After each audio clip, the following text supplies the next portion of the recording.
जो चंपारण सत्याग्रह जो था ये 1917 में, जबकि यहाँ पर डेट दे रखी है तो इसमें मिलाने की कोई ज़रूरत ही नहीं है।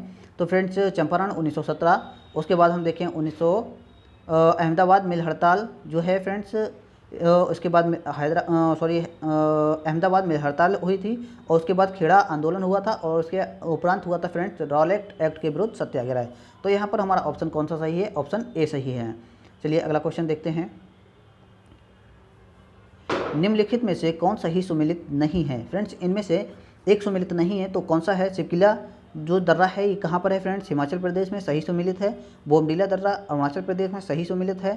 फ्रेंड्स नाथुला दर्रा जो है ये सिक्किम में है, ना कि मेघालय में, तो ये सही सुमेलित नहीं है। ऑप्शन कौन सा सही है? सी सही है। और जोजिला दर्रा फ्रेंड्स जम्मू कश्मीर में है। ठीक है, जोजिला दर्रा जम्मू कश्मीर में है। चलिए अगला क्वेश्चन देखते हैं। सूची फर्स्ट को सूची सेकेंड से सुमेलित कीजिए तथा नीचे दिए गए कूट से सही उत्तर का चयन कीजिए। फ्रेंड्स अगर हम देखें यहाँ पर तो दूध सागर जो है ये कहाँ पर है? मांडवी नदी पर। ठीक है, मांडवी नदी पर। और हम देखें डुडुमा जो है ये कहाँ पर है फ्रेंड्स? ये है मच्छकुंड। और गोकाक जो है ये फ्रेंड कहाँ पर है? ये है घाट प्रभा नदी पर। उसके बाद अगर हम देखें जोग जो है ये कहाँ पर है? शरावती नदी पर। यहाँ पर हमारा देखेंगे कि कौन सा ऑप्शन सही है? ऑप्शन ए सही है। चलिए अगला क्वेश्चन देखते हैं। अगला क्वेश्चन है निम्नलिखित पहाड़ी जातियों का पश्चिम से पूर्व सही क्रम पहचानिए। फ्रेंड्स इनमें से देखना है जो पहाड़ी जातियाँ हैं उनका पश्चिम से पूर्व की ओर क्रम देखना है। तो अगर हम देखें तो गारो, खासी, जयंतिया, नागा ये पश्चिम से पूर्व क्रम सही बैठता है, यानी कि ऑप्शन हमारा कौन सा सही है? ऑप्शन सी सही है। चलिए अगला क्वेश्चन देखते हैं फ्रेंड्स। अगला क्वेश्चन है सूची फर्स्ट को सूची सेकंड से सुमेलित कीजिए तथा सही उत्तर सूचियों के नीचे दिए गए कूट से चुनिए। फ्रेंड्स उष्णकटिबंधीय वन हैं ये संबंधित हैं फ्रेंड्स किससे? साइलेंट वैली से। साइलेंट वैली जो है उष्णकटिबंधीय वन से संबंधित है। और फ्रेंड्स अगर हम देखें शंकु वृक्ष ये संबंधित फ्रेंड्स कहाँ से हैं? ये संबंधित हैं हिमाचल प्रदेश से। और कच्छ वनस्पति जो है ये संबंधित फ्रेंड्स कहाँ से हैं? ये संबंधित है सुंदरबन से। और इसके अलावा अगर हम देखें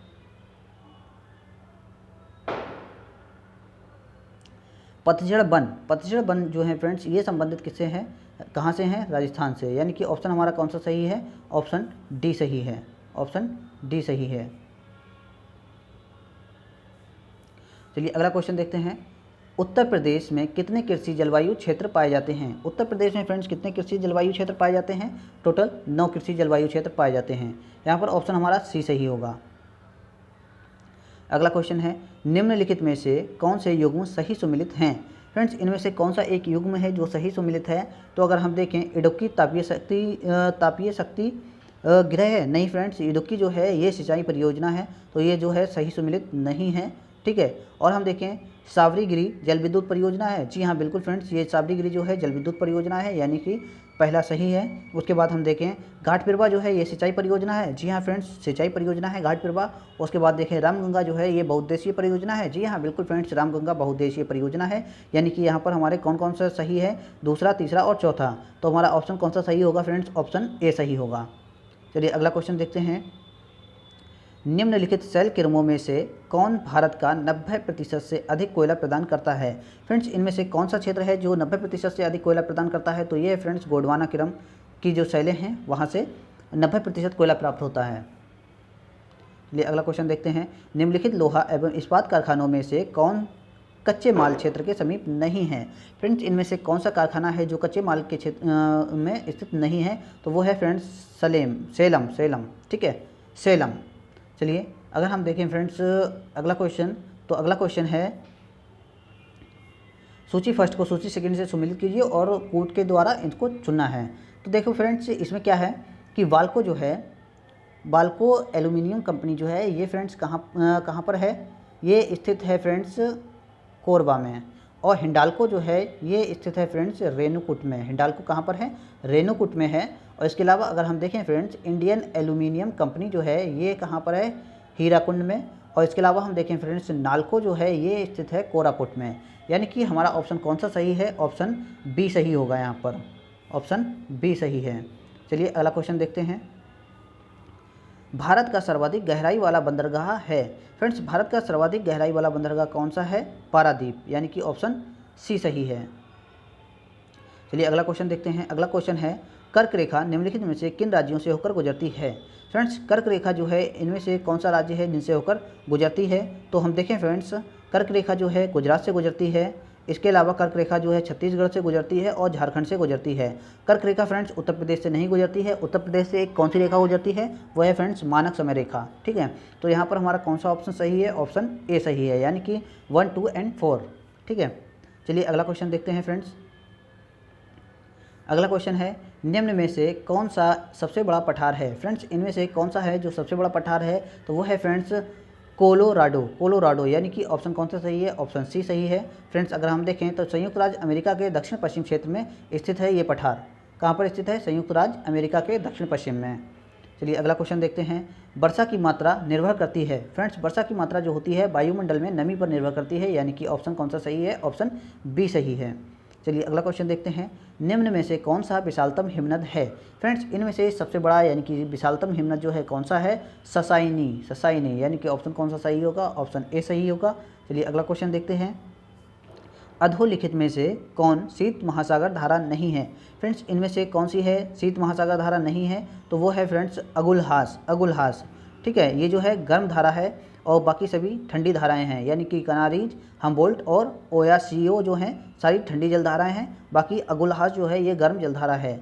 चलिए अगला क्वेश्चन देखते हैं फ्रेंड्स। अगला क्वेश्चन है लाल सागर एक उदाहरण है। फ्रेंड्स लाल सागर जो है किसका उदाहरण है, अक्षीय द्रोणी का। अगर हम देखें फ्रेंड्स अफ्रीका के पूर्वी उच्च भूमि में ही एक लंबी दरार घाटी है जो मलावी झील से प्रारंभ होकर उत्तर में लाल सागर को पार करते हुए मृत सागर तक पहुंचती है।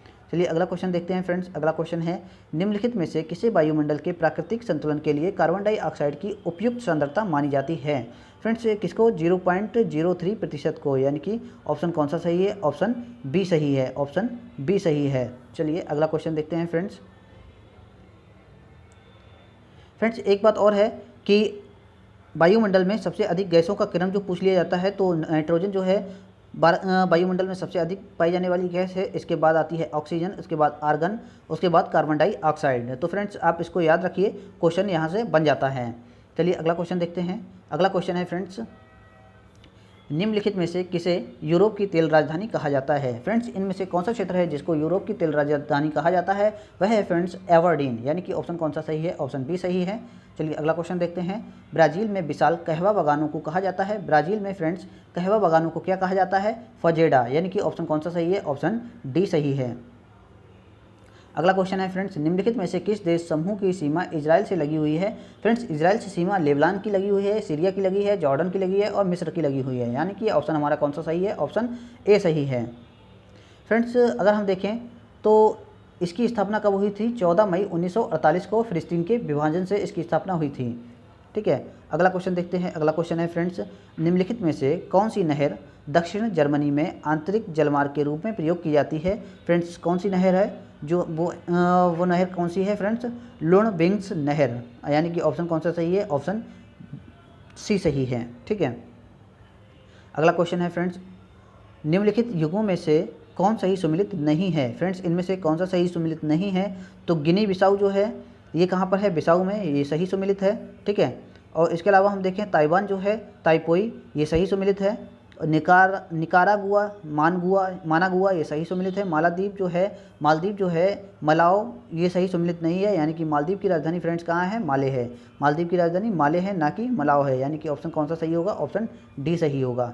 चलिए अगला क्वेश्चन देखते हैं फ्रेंड्स। अगला क्वेश्चन है खार्तूम फ्रेंड्स जो है कौन सी नदी पर है, खार्तूम नगर कौन सी नदी पर है, ये है नील नदी पर, यानी नील नदी पर। और ब्राजावेले जो है फ्रेंड्स ये कौन सी नदी पर है, ये कौन सी नदी पर है, जैरे नदी पर। रॉटरडम जो है फ्रेंड्स ये कौन सी नदी पर है, ये स्थित है राइन नदी पर। और पेरिस जो है फ्रेंड्स ये स्थित है सेन नदी पर, यानी कि ऑप्शन कौन सा सही होगा यहाँ पर, ऑप्शन हमारा सही होगा, ऑप्शन सही होगा ए, ऑप्शन सही होगा ए, यानी कि ऑप्शन ए सही है। चलिए अगला क्वेश्चन देखते हैं फ्रेंड्स। 2011 की जनगणना के अनुसार निम्नलिखित राज्यों में किसमें अनुसूचित जनजाति की जनसंख्या का प्रतिशत उसके कुल जनसंख्या के प्रतिशत के हिसाब से न्यूनतम है। फ्रेंड्स कौन सा राज्य है, उत्तर प्रदेश, यानी कि ऑप्शन कौन सा सही है, ऑप्शन ए सही है। चलिए अगला क्वेश्चन देखते हैं फ्रेंड्स। 2011 की जनगणना के अनुसार निम्न में से किस राज्य में जनसंख्या में कमी आई है। फ्रेंड्स 2011 की जनगणना के अनुसार नागालैंड में जनसंख्या में कमी आई है, तो यहाँ पर ऑप्शन हमारा कौन सा सही है, ऑप्शन ए सही है। चलिए अगला क्वेश्चन है, अगला क्वेश्चन है फ्रेंड्स, विश्व स्वास्थ्य संगठन WHO के अनुसार 1993 में विश्व में 16.5 मिलियन मृत्यु छुआछूत की बीमारियों के कारण हुई है। फ्रेंड्स अभिकथन जो है ये बिल्कुल सही है। और इसके बाद हम देखें कारण आर, तो ये क्या कहता है कि स्वास्थ्य नियोजन के बिना नगरीकरण के कारण इस प्रकार की बीमारियां फैलती हैं। जी हाँ फ्रेंड्स, ये भी सही है और ये जो है इसकी सही व्याख्या कर रहा है। तो यहाँ पर हमारा कौन सा ऑप्शन सही होगा, ऑप्शन ए सही है, यानी कि दोनों सही हैं तथा आर ए की सही व्याख्या कर रहा है। चलिए अगला क्वेश्चन देखते हैं फ्रेंड्स। अगला क्वेश्चन है, निम्नलिखित में से कौन एक राज्य आर्थिक दृष्टि से सबसे ऊपर किंतु लिंगानुपात के आधार पर सबसे नीचे है। तो फ्रेंड्स आर्थिक दृष्टि से तो सबसे ऊपर है, लेकिन लिंगानुपात के अनुसार सबसे नीचे है। तो फ्रेंड्स कौन सा राज्य है, ये है हरियाणा राज्य। यानी कि भारत में सबसे कम लिंगानुपात अगर किसी राज्य में है तो वो है हरियाणा में, यानी कि ऑप्शन डी सही है। यहाँ पर अगर हम देखें तो लिंगानुपात 861 है। ठीक है, 1000 पुरुषों पर 861 महिलाएँ हैं। चलिए अगला क्वेश्चन देखते हैं। भारतीय संविधान में राज्यों का संघ की संकल्पना को प्राप्त किया गया है। फ्रेंड्स क्या प्राप्त किया गया है, ब्रिटिश नॉर्थ अमेरिका अधिनियम से। कहाँ से प्राप्त किया है, ब्रिटिश नॉर्थ अमेरिका के अधिनियम से। यानी कि अगर हम देखें तो राज्यों का संघ की संकल्पना British north America act Canada से लिया गया है। फ्रेंड्स ब्रिटिश नॉर्थ अमेरिका जो है इसको हम क्या कहते हैं, कनाडा कहते हैं। ठीक है, और इसके बाद अगर हम देखें तो भारतीय संविधान के अनुच्छेद 1 फर्स्ट के अनुसार भारत राज्यों का संघ है, जबकि अमेरिका के संविधान में संघ की जगह क्या है, फेडरेशन की व्यवस्था की गई है। वास्तव में भारतीय संविधान में दूसरे देशों के संविधान से बहुत कुछ लिया गया है, इसलिए भारतीय संविधान को उधार का थैला भी कहा जाता है।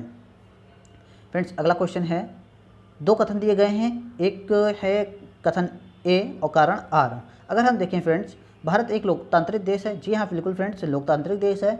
भारत का अपना एक संविधान है। जी हाँ फ्रेंड्स, भारत का अपना एक संविधान है। फ्रेंड्स यहाँ पर हमारा कौन सा ऑप्शन सही होगा, ऑप्शन यहाँ पर हमारा सही होगा ए आर, दोनों सही हैं, लेकिन आर ए की सही व्याख्या नहीं कर रहा है, क्योंकि फ्रेंड्स ये जो है आर जो है व्याख्या नहीं कर रहा है। तो हमारा कौन सा ऑप्शन सही होगा, ऑप्शन बी सही होगा।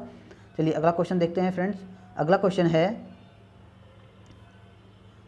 निम्नलिखित में से कौन संविधान के अनुच्छेद 21 के दायरे में नहीं आता है। फ्रेंड्स संविधान के अनुच्छेद 21 के दायरे में कौन सा नहीं आता है, चिकित्सा द्वारा घायल को चिकित्सीय सहायता देना, ये संविधान के अनुच्छेद 21 के अंतर्गत आता है। फ्रेंड्स अगर हम देखें कार्यस्थल पर महिलाओं का लैंगिक उत्पीड़न, जी हाँ फ्रेंड्स ये भी आता है। पानी की गुणवत्ता को दूषित करना, फ्रेंड्स ये जो है ये नहीं आता है, यानी कि ऑप्शन हमारा कौन सा सही होगा, ऑप्शन सी सही होगा। फ्रेंड्स अगर हम देखें तो चिकित्सा द्वारा घायल को चिकित्सीय सहायता परमानंद बनाम भारत संघ 1998 में कार्यस्थल पर महिलाओं का लैंगिक उत्पीड़न विशाखा मामले में अनुच्छेद 14 1921 में तथा मृत्युदंड संविधान के अनुच्छेद 21 में शामिल है। पानी की गुणवत्ता को दूषित करना जो है अनुच्छेद 21 के अंतर्गत नहीं आता है। ठीक है, चलिए अगला क्वेश्चन देख लेते हैं फ्रेंड्स। अगला क्वेश्चन फ्रेंड्स क्या कहता है कि भारत एवं अमेरिका की राजनीतिक व्यवस्थाओं के बीच निम्नलिखित में से कौन सी विशेषताएं समान हैं। भारत और अमेरिका की राजनीतिक व्यवस्थाओं के बीच कौन सी विशेषताएं समान हैं। तो इसमें हम देखें अपशिष्ट शक्तियां केंद्र के पास हैं। फ्रेंड्स ये जो समानता है ये नहीं है, ये ब्रिटिश से समानता रखता है भारत, तो ये नहीं हो सकता है। इसके बाद हम देखें अपशिष्ट शक्तियाँ राज्यों के पास हैं, जी नहीं फ्रेंड्स ये भी नहीं है। उसके बाद अगर हम देखें राष्ट्रपति के पॉकेट वीटो की शक्ति, फ्रेंड्स राष्ट्रपति के पॉकेट वीटो की शक्ति किसके पास है, जैसे कि अमेरिका के राष्ट्रपति के पास है, वैसे ही भारत के राष्ट्रपति के पास भी है। इसके बाद अगर हम देखें उच्च सदन में कुछ मनोनीत सदस्य होते हैं। फ्रेंड्स उच्च सदन में भारत में तो कुछ मनोनीत सदस्य होते हैं, लेकिन अमेरिका में नहीं होते हैं। तो यहाँ पर हमारा ऑप्शन कौन सा सही है, ऑप्शन ए सही है, यानी कि केवल 3। चलिए अगला क्वेश्चन देखते हैं फ्रेंड्स। अगला क्वेश्चन है लोकसभा का अधिवेशन गठित करने हेतु गणपूत्री कोरम कितनी है। फ्रेंड्स लोकसभा का अधिवेशन गठित करने हेतु गणपूर्ति कोरम जो है कितनी है, सदन के सदस्यों की कुल संख्या का 6वां भाग, नहीं फ्रेंड्स। सदन के सदस्यों की कुल संख्या का 10वां भाग, जी नहीं फ्रेंड्स। सदन के सदस्यों की कुल संख्या का चौथा भाग। जी हाँ फ्रेंड्स, यानी कि ऑप्शन हमारा कौन सा सही होगा, ऑप्शन सी सही होगा। फ्रेंड्स अगर हम देखें तो कोरम या फिर गणपूर्ति सदस्यों की न्यूनतम संख्या है जिनकी उपस्थिति में सदन का कार्य संपादित होता है। यह प्रत्येक सदन में पीठासीन अधिकारी समेत कुल सदस्यों का 10वां हिस्सा होता है। इसका अर्थ है कि यदि लोकसभा का अधिवेशन गठित करने हेतु कम से कम 55 सदस्य एवं राज्यसभा का अधिवेशन गठित करने हेतु कम से कम 25 सदस्य अवश्य होने चाहिए। यदि सदन के संचालन के समय कोरम पूरा नहीं होता है तो यह अध्यक्ष या सभापति का दायित्व है कि वह या तो सदन को स्थापित कर दे या फिर गणपूर्ति तक कोई कार्य संपन्न ना करे, या तो सदन को जो है स्थापित की जगह यहाँ होना चाहिए स्थगित कर दे। ठीक है, तो ठीक है, चलिए अगला क्वेश्चन है फ्रेंड्स, सूची फर्स्ट को सूची सेकंड से सम्मिलित करना है। इसमें हमको देखना है गुजरात में फ्रेंड्स अगर हम देखें तो गुजरात में जो है 11 राज्यसभा सदस्यों की संख्या है। इसके अलावा हम देखें फ्रेंड्स कर्नाटक में कुल कितने सदस्यों की संख्या है, यानी कि 12। केरल में फ्रेंड्स कितने हैं, केरल में हैं 9 और उड़ीसा में है 10, यानी कि ऑप्शन हमारा कौन सा यहाँ पर सही है, ऑप्शन सी सही है, ऑप्शन सी सही है। चलिए अगला क्वेश्चन देखते हैं फ्रेंड्स, प्रोटेम स्पीकर सामान्यतः किसे नियुक्त किया जाता है। फ्रेंड्स प्रोटेम स्पीकर जो है नवनिर्वाचित लोकसभा के वरिष्ठतम सदस्यों में से एक को निर्वाचित किया जाता है, यानी कि यहाँ पर हमारा ऑप्शन कौन सा सही है, ऑप्शन सी सही है। फ्रेंड्स अगर हम देखें तो संविधान में व्यवस्था है कि पिछली लोकसभा के अध्यक्ष नई लोकसभा की पहली बैठक के ठीक पहले तक अपने पद पर बना रहता है। इसलिए राष्ट्रपति लोकसभा के एक सदस्य को प्रोटेम स्पीकर या फिर सामयिक अध्यक्ष नियुक्त करता है। आमतौर पर लोकसभा के वरिष्ठतम सदस्य को इसके लिए चुना जाता है। राष्ट्रपति स्वयं प्रोटेम स्पीकर को शपथ दिलवाता है और प्रोटेम स्पीकर को स्थायी अध्यक्ष के समान ही शक्तियाँ प्राप्त होती हैं। वह नई लोकसभा की पहली बैठक में पीठासीन अधिकारी होता है। उसका मूल कर्तव्य ये है कि नए सदस्यों को शपथ दिलाता है। वह सदन को नए अध्यक्ष का चुनाव करने के लिए मदद करता है। जब नया अध्यक्ष चुन लिया जाता है तो प्रोटेम स्पीकर का पद जो है स्वयं समाप्त हो जाता है, यानी कि स्वयं समाप्त हो जाता है। और यहाँ पर अगर हम देखें तो ये पद जो है फ्रेंड्स अल्पकालिक होता है।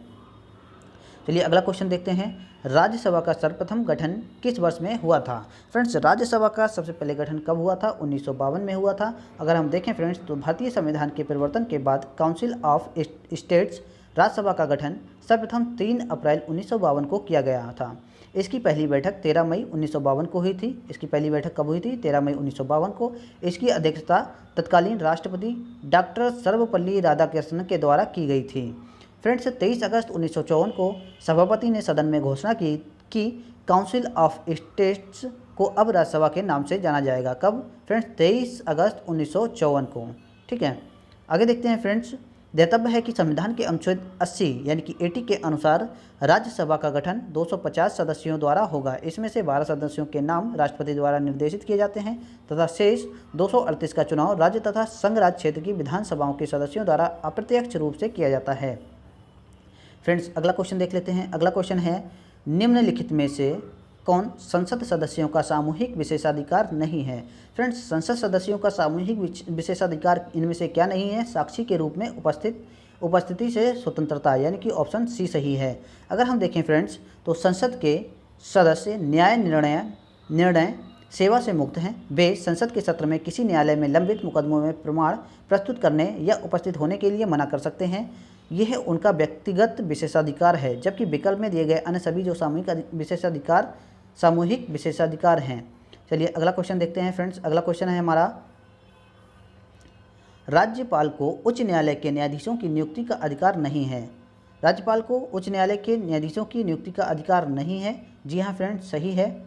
अगला देखते हैं, विधानमंडल का हिस्सा, वह विधानमंडल का हिस्सा नहीं है। फ्रेंड्स अगर हम देखें तो वो विधानमंडल का हिस्सा नहीं है। और अगला हम देखें तो उन्हें विधान परिषद में कुछ सदस्यों को मनोनीत करने का अधिकार है। फ्रेंड्स ये बिल्कुल सही है, यानी कि उनको विधान परिषद में कुछ सदस्यों को मनोनीत करने का अधिकार है। तो यहाँ पर हमारे कौन से 2 गलत हैं, वह विधानमंडल का हिस्सा नहीं है, बिल्कुल गलत है फ्रेंड्स, क्योंकि जो विधानमंडल है